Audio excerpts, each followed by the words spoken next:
Welcome to A Touch of Grace Ministries. Welcome to our virtual Sabbath Vesper. I'm Sutton, Senior Ministry Leader of this wonderful congregation. Happy Sabbath. Those who are viewing us for the very first time, allow me to extend this invitation to you. Let the Son of Yahweh enfold you with His Spirit and His love. Let Him fill your heart and satisfy your souls. Let Him have the things that hold you, and His Spirit, like a dove, will descend upon your life and make you whole. Once again, I say, Happy Sabbath to you all. As we enter into a new month, the month of November, a lot of exciting things happen in the month of November.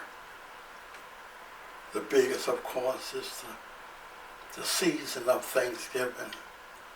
Although we're thankful every day, every week, every month, every year, for all the wonderful things that Yahweh, our Creator, has provided for us and has given to us, in particularly His grace and mercy. Also during the month of November, it's a month that many people in my family celebrate their born day. And while I'm at it, I'd like to give a shout out to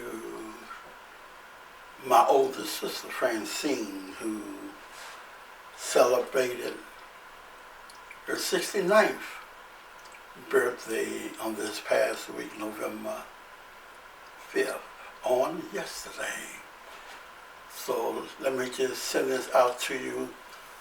She resides in Florida now. Well, we're grateful for technology because she has access to our program. Happy birthday, big sister. We appreciate you. We love you dearly. Thank you for all that you have been to this family and to your siblings. We celebrate you. And to all others who are celebrating birthdays in this month, I have a grandson, this Brother Corey, celebrated a birthday, and a couple of cousins, Jerome and his twin, and there are many that are celebrating anniversaries, wedding anniversaries. We salute you. We celebrate you and honor you on this special, on your special day. Now that I've got that out the way, it's time for our ministry lesson for today. On today, our lesson is on the hijacking of church credibility. What a strange title for a ministry sermon. The hijacking of church credibility. For such a long time, the church has taken a bad rap as a result of criminal actions that was committed by criminals who were and are robed in sheep clothing. Sutton, what are you saying? I'm saying the criminals that were robed in sheep clothing are disguised as Christians. If they were true Christians, if they were true followers of Christ, if they were true followers of Yeshua, the Messiah, then they wouldn't commit crimes perpetually. See, none of us is perfect. All of us had commit some type of crime. But we are not practitioners of doing criminal things perpetually. But some of us has committed a crime. Criminals are ones who perpetually they break the law. They break the law perpetually, continuously. They break the laws of the land. Criminals also break the laws of Yahweh righteousness. Yes, we have spiritual, or let me just say Christian criminals. You see, when it comes to compliance of the law, criminals have a DNA of abnormality. They have no conscience concerning laws. They have no fear of its ramifications, and will do whatever it takes to accomplish their goal, their crime, their desires. On today, I'm going to open this lesson with a technology metaphor to best describe the hijacking of church ministry credibility. My brothers, my sisters, my objective is to illuminate for your understanding that in spite of the challenges of church ministry, the church is still a good place. The church is still the best place of affiliation. Now, before I get started, I just need all believers. I don't care what you're doing right now. I know this is virtual, but you still can participate. I need all believers to stand and along with me make this declaration and say the church is a good place. Come on, you say it. The church is also the best place of affiliation. Let me go into my commentary. In this age of technology where data of all types of information on any subject is accessible just by the touch of your fingertips on a keypad, or be it by computer or your smartphones. All that is needed is connectivity.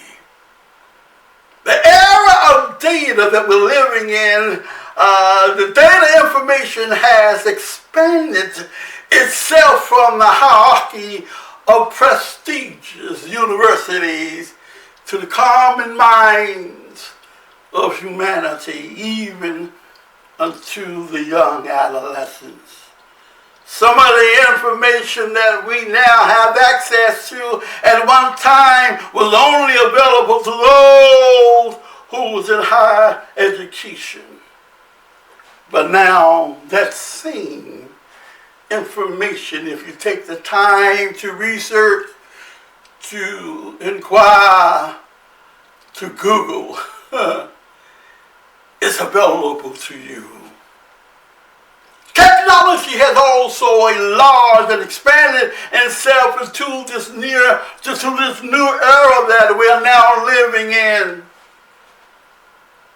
the era of artificial intelligence and robotic machinery that is designed to replace humans in many other areas in our workplace.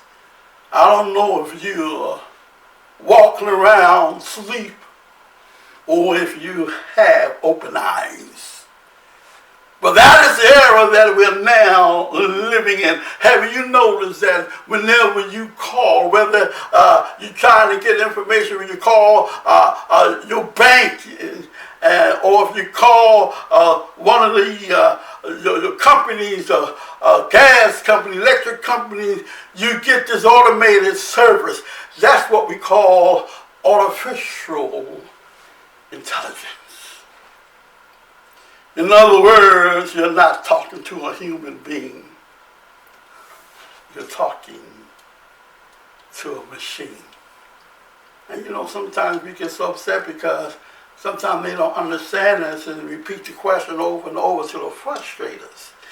You give them one word and they pronounce something else. You're trying to get to the operator, a human being, and it takes you almost 20 minutes to reach them. That's the time we're living in. But this same technology, although created with a certain purpose in mind to better serve humanity, our communities, and corporations in a way that will expedite manufacturing through communication. Tell your neighbor, say, oh, that's a good thing.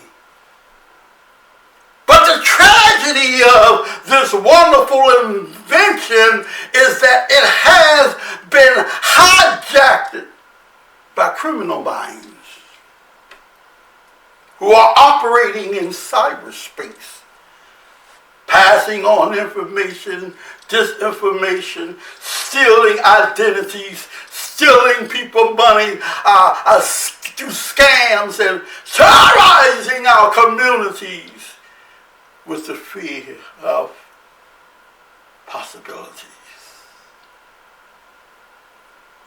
However, I want you to know that in spite of all of these negative things, the product of technology, it isn't bad. It's the criminal minds that use it in a harmful and dangerous way. Stay with me, I won't be long. Ways that defiles and corrupts. Church ministry is designed to lead you, to lead people to salvation. But like technology, criminal minds had corrupted that which was designed to lead people, ended up deceiving people for their own personal gain. This, my brothers and sisters, is the real world that we're living in. And I am not talking about deception by only the heads, but I'm also talking about the corruption that we find among the common worshipers, members of the church, who look and address and robe as Christian, but their behavior identifies them in another way. See, it's not the people in power alone who are corrupt. We have people that's sitting in the pews who are spiritual criminals, who break the laws of Yahweh's commandments. Anyone who breaks a law commits a crime, and you do so perpetually, continuously, then you are labeled as a criminal, because you have not been reform through the word of Yahweh. But you continue in your ways. Yes, spiritual criminals. I know you sitting right there, tell somebody spiritual criminal. Are you a spiritual criminal? Are you one who obeys God's laws, or are you one who breaks his laws for your own purpose, for your own convenience, for your own pleasure, for your own desire? You may say, well, how, why are you preaching a message like this? I'm preaching a message like this because the church has went through enough, because our church is being labeled as a negative place of worship. And that makes me angry, because that is not so. It's the folks that break the laws, defies the rules, that stains the good nature of which the church was designed for. So I'm telling you this because there has been a great falling away. There are many who do not have the desire to even come back to the church because they're blaming the church for what spiritual criminals have done. Don't blame the church institution for corruption, but blame the criminal minds. My brothers and sisters, the church is the best place to learn how to live your best life, to live a life that will also reward you with the gift of immortality. So, my point is, don't judge the church itself, the church institution, for what it stands for. Don't blame it because of bad behavior of others. Just know they are criminals. They break laws. But what the institution stands for, what it is designed for, is designed to give you life. It's designed to bless your walk in life. It's designed to help you live your best life. So don't blame the church institution for bad behavior. Don't put everybody in the boat. Don't put everybody in that boat. You have a lot of good people that are serving the kingdom of Yahweh. A lot of good people who have dedicated and who are dedicating their life for the purpose of helping others. Let's take the stain off the church and put the stain where it really belongs. And that's on the criminal mind. Spiritual criminals who break the law. But we are not only just going to blame them, but what we're going to do, we're going to intercede for them. And we're going to pray for them that they're able to turn their lives around and use the church for their good. The hijacking of church credibility is a result of people who break the laws of Yahweh's commandments.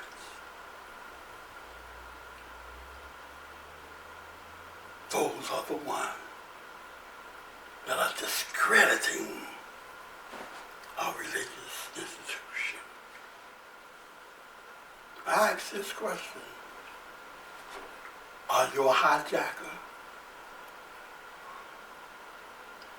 Are you a hijacker of church credibility? Because if you are,